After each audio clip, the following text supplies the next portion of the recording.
Hello friends, good morning and welcome to my channel. So today we know about a post called Senior CCTC in Indian Railway. So its full form is Senior Commercial Cum Ticket Clerk, जो कि एक level 5 का job है Indian railway में। Indian railway को बहुत सारे departments में बांटा गया है, जैसा कि कॉमर्शियल हो गया, ऑपरेटिंग हो गया, पर्सनल हो गया, मेडिकल हो गया, इंजीनियरिंग हो गया। तो इन सब डिपार्टमेंट्स के अंतर्गत जो सीनियर सीसीटीसी पोस्ट है वो आती है कॉमर्शियल डिपार्टमेंट में। कॉमर्शियल डिपार्टमेंट का मतलब ये होता है कि रेलवे में कहीं भी लेन देन का जो पैसा का काम होता है वो इस डिपार्टमेंट के अंतर्गत ही आता है। जैसे कि रेलवे में किस तरह से और बेहतरीन सुविधाएं प्रदान की जाए, यात्रियों को कैसे और सुविधाएं दी जाए, प्लेटफॉर्म को कैसे बहुत ही सुंदर और अच्छे ढंग से बनाया जाए, ये सारे काम की जिम्मेवारी कॉमर्शियल डिपार्टमेंट ही लेती है। जो भी स्टेशन परिसर में एटीएम लगाना, फूड वेंडर लगाना, तो इन सब का लेन देन क्या खर्च होगा, कितना लगेगा, ये सारा काम कॉमर्शियल डिपार्टमेंट ही करता है। तो इसके अंतर्गत जैसा कि हम आपको बताएं कि लेवल 5 का जॉब है सीनियर सीसीटीसी। तो इस जॉब में मेनली क्या क्या होती है, क्या क्या आपको कार्य करने होते हैं। तो सबसे पहले तो आप एग्जाम देंगे, एनटीपीसी का एक फॉर्म आता है इसके लिए। तो उस फॉर्म को फिलअप करने के बाद आपकी प्री होगी, उसको क्वालिफाई करने के बाद मेंस होगी, उसके बाद आपकी डॉक्यूमेंट वेरिफिकेशन एंड मेडिकल होगी। मेडिकल के बाद आपको फाइनली पोस्ट अलॉट कर दिया जाता है। तो उसके बाद आपको ट्रेनिंग के लिए बुलाया जाएगा। 60 दिन की आपकी ट्रेनिंग चलेगी तथा उसके बाद आपको पोस्ट अलॉट कर दिया जाएगा कि आपको किस जगह पे काम करना है। इसके लिए आपको अलग अलग जगह पे पोस्ट अलॉट किया जाएगा, सबका अलग अलग स्टेशन अलॉट होता है। सीनियर सीसीटीसी के अंतर्गत तो मुख्यतः 4 पोस्ट होते हैं: goods, parcel, ticket checking and booking office. कुछ को डीआरएम ऑफिस में ही पोस्टेड किया जाता है तथा कुछ को हेडक्वार्टर में ही पोस्टिंग दिया जाता है। तो जहां भी पोस्टिंग आपको मिल जाती है, तो ऐसा नहीं है कि एक पोस्ट मिल गया तो आपको जीवन भर उसी पोस्ट पर रहना है। क्योंकि सीनियर सीसीटीसी एक कंबाइंड पोस्ट है और आपको हर पोस्ट की ट्रेनिंग दी जाती है कि किस पोस्ट में क्या कार्य करना है और कैसे करना है।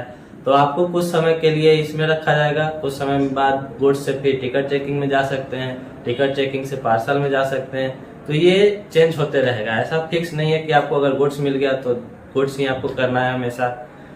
तो जानते हैं हम इन 4 पोस्ट के बारे में कि चारों में क्या क्या मेनली काम होता है।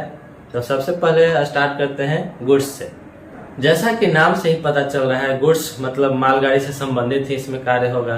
तो इसमें मेनली मालगाड़ी जब आती है या फिर आपकी स्टेशन से खुलती है तो इनवर्ड आउटवर्ड का केस होता है और उसमें आपको फ्रेट कैलकुलेट करना होता है कि एक बार यहाँ से जब जा रही है तो कितना फ्रेट लगेगा। वो हालांकि एक क्वाइस मॉड्यूल है, उसमें ऑटोमेटिक कैलकुलेटेड होता है। आपको उसी के बेसिस पे कार्य करना है। डीसी, डब्ल्यूसी जो भी संबंधित इससे कार्य है वो आपको करना है, आरआर जनरेट करना है। तो ये आपको एक प्रॉपर ऑफिस में बैठकर कार्य करना होता है और मालगाड़ी को जाकर कभी कभी देखना होता है कि कितना टाइम में वो रिलीज हो रहा है, कितना टाइम अराइवल हुआ है। यही सब काम आपको गुड्स में रहेगा। उसके बाद आते हैं टिकट चेकिंग में। टिकट चेकिंग बहुत ही लोकप्रिय पोस्ट होता है क्योंकि बहुत सारे लोग गुड्स, पार्सल ये लोग को नहीं जानते हैं, लेकिन टिकट चेकिंग करने वाले स्टाफ जो होते हैं उनको भारत के प्रत्येक नागरिक देखते हैं। जब भी वो यात्रा करते हैं उनका सामना इनसे जरूर होता है, क्योंकि इनसे टिकट का डिमांड करते हैं कि आप टिकट लेकर यात्रा कर रहे हैं या नहीं। इनका मेनली कार्य होता है कि अगर आप टिकट लेकर यात्रा नहीं कर रहे हैं तो आप पे फाइन लगाया जाएगा, और टिकट लेकर यात्रा कर रहे हैं तो आपका मोस्ट वेलकम है भारतीय रेलवे में। इनको मेनली स्टेशन पे या फिर जो रनिंग ट्रेन्स होती है उनमें ड्यूटी दी जाती है। इसके बाद आते हैं पार्सल में।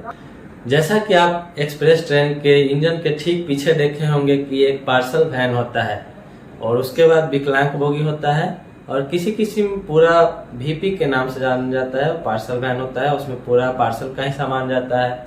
तो उसमें जो भी सामान एक स्टेशन से दूसरे स्टेशन को भेजा जाता है उसकी जो भी जिम्मेवारी होती है वो पार्सल ऑफिस की होती है। वहीं से आपको बुक कराना है, वहीं से आपको रिसीव करना है। और जो भी सामान आप भेज रहे हैं मुख्यतः छोटे सामान भेज जाते हैं, जैसे कि बाइक हो गया, पान का पत्ता, कुछ लाइव स्टॉक होता है जैसे मछली, खरगोश, कुत्ता, ये सारी चीज़ों की डिलीवरी की जाती है पार्सल वैन में। और लास्ट में आते हैं हम बुकिंग ऑफिस में। बुकिंग ऑफिस तो आप लोग सब लोग देखे होंगे, जब भी कहीं यात्रा करने जाते होंगे तो एक टिकट काउंटर होता है टिकट काउंटर के अंदर जो बैठकर आपको टिकट देते हैं, चाहे वो अनरिजर्व टिकट हो या रिजर्व टिकट हो, बुकिंग ऑफिस में आपको वही काम करना है। यात्रियों को आपको टिकट प्रदान करना होता है यूटीएस और पीआरएस के थ्रू।